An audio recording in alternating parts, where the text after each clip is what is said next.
आजचा दिवस तुम्हाला खूप छान मस्त आनंदाचा, सुखाचा, समाधानाचा आणि आरोग्याचा जाऊ दे, हीच आपल्या स्वामींच्या चरणी प्रार्थना।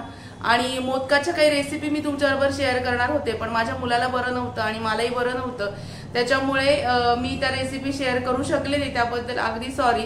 आणि आजची जी रेसिपी तुमच्याबरोबर शेअर करणार आहे मी, ती म्हणजे चहाचा मसाला कसा करायचा ते। जास्त प्रमाणामध्ये मला चहाच्या मसाल्याची ऑर्डर आलेली आहे, तर म्हटलं आणायचे त्याच प्रमाणामध्ये तुमच्याशी शेअर करावा। तर घरगुती आपण मसाल्याचा चहा घेतो, छान वाटतं। आता थोडीशी थंडीची चाहूल लागायला लागली, अगदी थोडीशी। आणि मसाल्याचा चहा हा शरीराच्या दृष्टीने अतिशय म्हणजे आरोग्यकारक आहेच आणि उत्तम पण असतो। तर चहाचा मसाला कसा करायचा योग्य त्या प्रमाणामध्ये, ती रेसिपी आज तुमच्याबरोबर शेअर करते, चला बघूया।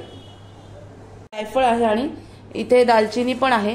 आता हे सगळं किती प्रमाणात आहे, तर हा जो मसाला मी आता तुम्हाला दाखवणार आहे, हा अर्धा किलो मसाला तयार होईल। हे सगळं वाटून घेतल्यानंतर आता आपण त्याचं माप कसं घ्यायचं ते बघूया।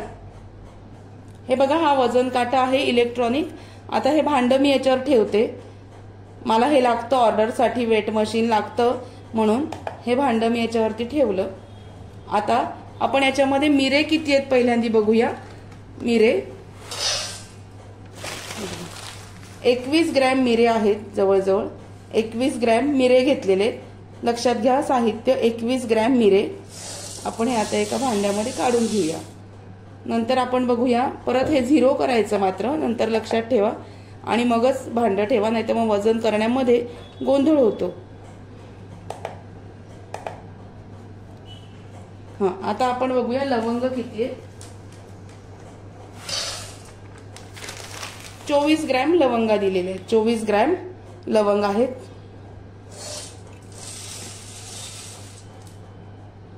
आता आपण वेलची किती आहे बघूया।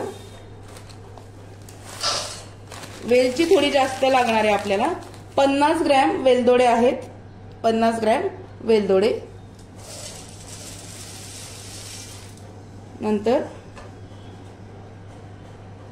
दालचिनी बघूया किती, 24 ग्रॅम दालचिनी, 24 ग्रॅम दालचिनी आहे। आणि जायफळ लागणार आहे आपल्याला, 0 येऊ दिला मी, जायफळ 24 ग्रॅम जायफळ आहे, त्याच्यामध्ये साधारण 6 जायफळ बसतात। सुंठ बघूया किती आहे, सुंठ बघूया। सुंठ आहे 254 ग्रॅम, म्हणजे जवळजवळ पाव किलो सुंठ आहे, पाव किलोला थोडीशी वर आहे। सुंठ आणि वेलदोडे जास्त लागणार आहेत आपल्याला। नंतर दालचिनी, मिरे, जायफळ आणि लवंग हे त्या प्रमाणात कमी कमी लागणार आहे। हा मसाला पूर्ण तयार केल्यानंतर अर्धा किलो होईल। हे अर्धा किलो मसाल्याचं माप आहे, हे तुम्ही लक्षात ठेवा। हे बघा, ही सुंठ, जायफळ, आता सुंठ आणि वेलची जास्त आहे। नंतर तुम्हाला मी सांगते, वेलदोडे आणि सुंठ जास्त, लवंग, मिरे, दालचिनी आणि जायफळ हे 20 ते 25 ग्रॅम फक्त घ्यायचंय आपल्या चहाच्या मसाल्यासाठी। तुम्हाला हा मसाला, हा अर्धा किलोचं साहित्य आहे, तुम्हाला 1 किलोचं पाहिजे असेल तर याच्या दुप्पट माप करायचं, अर्धा किलोपेक्षा तुम्हाला कमी पाहिजे असेल तर याच्यापेक्षा कमी माप करायचं। आता हे जास्त मसाला करायचा असेल तर हे माप तुम्ही डबल करत जायचं, आणि हा मसाला परफेक्ट असाच होतो। त्यातूनही तुम्हाला जर कमी स्ट्रॉंग वगैरे लागत असेल, तुम्ही दालचिनी आणि मिऱ्यांचं प्रमाण कमी करू शकता। आता हे जे सगळं आहे हे मिक्सरला बारीक करून घेऊया। त्याच्या आधी ही सुंठ आहे, ही डायरेक्ट मिक्सरला बारीक होत नाही, ती आधी खलबत्त्यामध्ये थोडीशी फोडून घ्यावी लागते आणि मगच ती मिक्सरला बारीक करू शकतो, नाहीतर मिक्सरचं भांड खराब होऊ शकतं। म्हणून सुंठ आधी खलबत्त्यामध्ये थोडीशी कुटून घेऊया। सुंठ जी आहे ना, ही बारीक बारीक थोडे तुकडे करायचे, नाहीतर खलबत्त्यामध्ये कुटून मग मिक्सरला आपण काढून घेऊया। सुंठ काढल्यानंतर सगळं हे साहित्य मिक्सरला बारीक पूड करून घेऊया। आपला अगदी चविष्ट चहाचा मसाला तयार होईल, दाखवते मी तुम्हाला। मिक्सरला सुंठ बारीक करून घेऊया।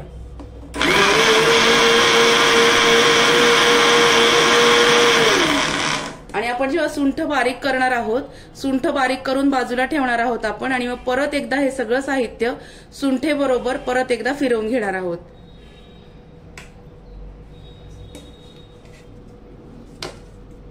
हे बघा, अशी बारीक पूड करून घ्यायची. असा सगळा मसाला मी एकदा वाटून घेते. सुंठ जेव्हा आपण बारीक करतो तेव्हा जायफळ सुद्धा असं बारीक तुकडे करून घ्यायचं, कारण जायफळ पण डायरेक्ट मिक्सरमध्ये निघत नाही, म्हणून जायफळाचे सुद्धा बारीक बारीक तुकडे करूनच मिक्सरमधून काढून घ्यायचे. हे बघा, आता ही उरलेली सुंठ आणि जायफळाचे तुकडे बारीक बारीक करून घेतले आणि आता वाटून घेऊया. हे बघा, हा मसाला जेव्हा तुम्ही वाटता तेव्हा असा थोडासा भुसभुशीत वाटतो, वेलची थोडीशी असं वाटतं जाडसर आहे. तर काय करायचं, हा सगळा मसाला मी आता थोडा थोडा वाटून घेतलाय. हे सगळं आपण वाटून जेव्हा एकावर एक टाकतो, आधी मी सुंठ वाटून घेतली, नंतर जायफळ वाटून घेतलं, असं जे सगळं आपण साहित्य वाटून घेतलंय, हे सगळं वाटल्यानंतर परत एकदा सगळं साहित्य मिक्सरमधनं बारीक फिरवून घ्यायचं, म्हणजे ते सगळं एकजीव होतं. असं वेलदोडीचे जे अशा हे दिसतात, शिरा शिरा दिसतात, या येत नाहीत. तर हे जे सगळं साहित्य आहे, हे बघा मी तुम्हाला हलवून दाखवते. हे जे सगळं साहित्य आहे ना, हे आता थोडंसं वाटतं. वेलची हे झाल्यानंतर थोडीशी अशी जाडसर दिसते. मग हे सगळं साहित्य परत एकदा हलवायचं आणि परत एकदा मिक्सरमधनं वस्त्रगाळ याची बारीक पावडर करायची, म्हणजे आपला हा चहाचा मसाला तयार होतो. आता हे जे आहे ना केलेलं, हे मी परत एकदा मिक्सरमधनं वाटून घेते, म्हणजे अशी बारीक छान फाईन आपली पावडर तयार होईल मसाल्याची. हे बघा, आता ह्याच्यामध्ये घालायचं परत. मिक्सरच्या शक्यतो छोट्या भांड्यामध्ये वाटायचं, कारण हे चटणीचं भांडं असतं, याच्यामध्ये बारीक मसाला वाटला जातो. आता काय करते, थोडा थोडा करून हा सगळा मसाला परत एकदा फिरवून घेते, म्हणजे ते सगळं जे मसाल्याचं जो स्वाद आहे तो सगळा एकमेकाला लागतो आणि एकजीव छान वस्त्रगाळ अशी पावडर मसाल्याची, चहाचा मसाला तयार होतो. ही सगळी पावडर आता परत एकदा मिक्सरमधनं मी वाटून घेते, बारीक करून घेते तुम्हाला सांगितल्याप्रमाणे. आता हा मसाला जो आहे हा आपण याच्यावरती ठेवूया, बघूया त्या सामानामध्ये किती मसाला झालाय आपला. हे मशीन चालू करते आणि हे बघा, हे याच्यावरती ठेवते. 617 ग्रॅम हा मसाला आपल्याला तयार झालेला आहे. 600 ग्रॅम आणि वरतून 617 ग्रॅम. हे बघा, आपल्या अर्धा किलोच्या सामानामध्ये 100 ग्रॅम मसाला आपला जास्त झालाय. चमचा काढला मी, 600 ग्रॅम कंप्लीट मसाला आपला चहाचा तयार झालेला आहे. अर्धा किलोला 100 ग्रॅम जास्ती मसाला एवढ्या मसाल्यामध्ये तयार होतो. आणि हा मसाला तुम्ही विकू पण शकता, तुम्ही याच्या ऑर्डरही घेऊ शकता. आणि हा जो मसाला आहे हा औषधी पण आहे. कशी वाटली आजची रेसिपी मला नक्की कळवा. हे बघा, या प्रमाणामध्ये तुम्ही मसाला तयार करू शकता. पाहिजे तर तुम्ही प्रमाण याच्या दुप्पट करा, जास्त करायचं असेल, कमी करायचं असेल तर याच्या निम्म प्रमाण करायचं. एवढी टीप फक्त लक्षात ठेवा.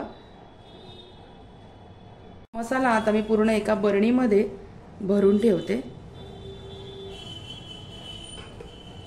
पूर्ण या बरणीमध्ये छान भरून ठेवते, म्हणजे रोजही आपल्याला चहाला लागतोच. आणि आमच्याकडे चहामध्ये गवती चहा, मसाला किंवा आलं हे रोजच लागतं, सवय झालीये.